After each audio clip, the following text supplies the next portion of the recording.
Bismillahirrahmanirrahim. Assalamu alaikum dear students. How are you? This is New Syllabus Primary Mathematics Workbook 5B.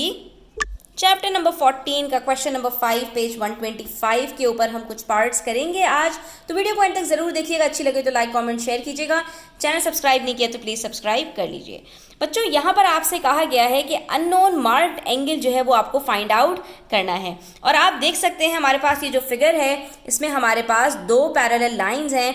ये 4 sided figure है जिसके अंदर बाकी दो लाइंस पैरेलल नहीं हैं, तो इसको हम क्या कहते हैं? इसको हम कहते हैं ट्रेपीजियम। और ट्रेपीजियम के अंदर बच्चों जो दो लाइंस पैरेलल होती हैं इनके बीच में बनने वाले दोनों एंगल्स का सम हमेशा 180 डिग्रीज होता है। इसलिए यहाँ पर ये एंगल आर, ये 88 डिग्री और ये 21 डिग्रीज, ये तीनों मिलकर 180 डिग्रीज बनेंगे। इसी तरह से हमारे पास यहाँ पर और यहाँ पर जो एंगल्स बनेंगे 1, 2, 3, इन तीनों का सम भी 180 डिग्री होगा।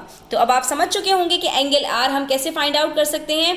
वेरी सिंपल, हमने करना ये है कि 180 में से बाकी दोनों एंगल्स को सब्ट्रैक्ट कर देंगे, दैट इज 88 और 21।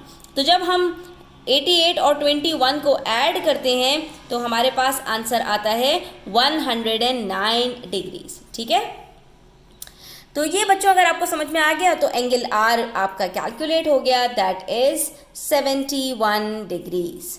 ठीक है बच्चों, इसी तरह से हमारे पास यहाँ पर भी एक ट्रेपीजियम है कि ये दोनों हमारे पास लाइंस पैरेलल हैं। ये एरोज डिनोट कर रहे हैं कि ये एक ट्रेपीजियम है, ये दोनों हमारे पास जो है वो नॉन पैरेलल लाइंस हैं। अब इसके अंदर हमें ये एंगल एस कैलकुलेट करना है।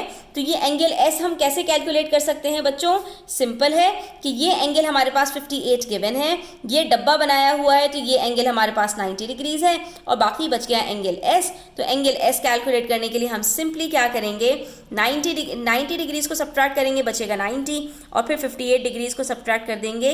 तो देखते हैं हमारे पास क्या आंसर आता है।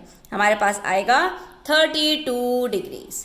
ठीक है बच्चों, तो इससे हमें पता चल गया कि ये एंगल एस हमारे पास 32 डिग्रीज है। और आप ऐड करके भी देख लीजिए 90 और इधर 32 और 58 मिलकर भी 90 बनते हैं, 90 90 180 होता है। इससे हमें ये पता चलता है कि हमारा आंसर बिल्कुल करेक्ट है।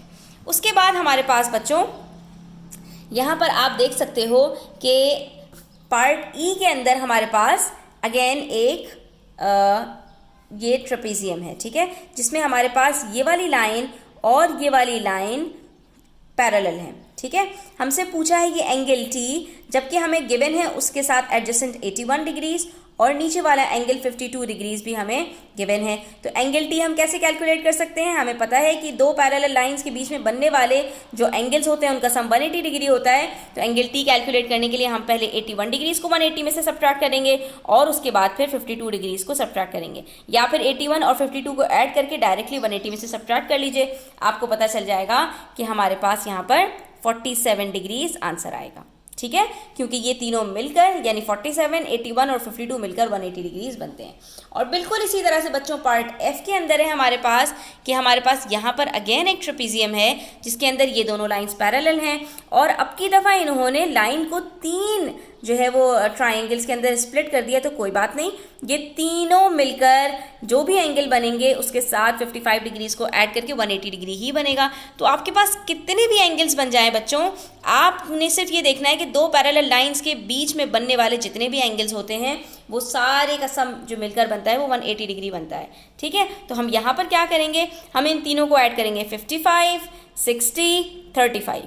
इन तीनों को जब ऐड करेंगे तो हमें 150 डिग्री पता चल गया और बाकी बच गया एंगल यू। तो 180 में से 150 को सब्ट्रैक्ट कर लीजिए, पता चल जाएगा कि एंगल यू आपके पास 30 डिग्रीज है। अब आप देख भी लीजिए, 30 + 60 बनता है 90, 55 + 35 भी 90 बनता है और 90 90 180 होता है। इसका मतलब है हमारा आंसर बिल्कुल करेक्ट है, that is angle u = 30 degrees. यहाँ पर हमारा पेज नंबर 125 कंप्लीट होता है। Thanks for watching the video till the and.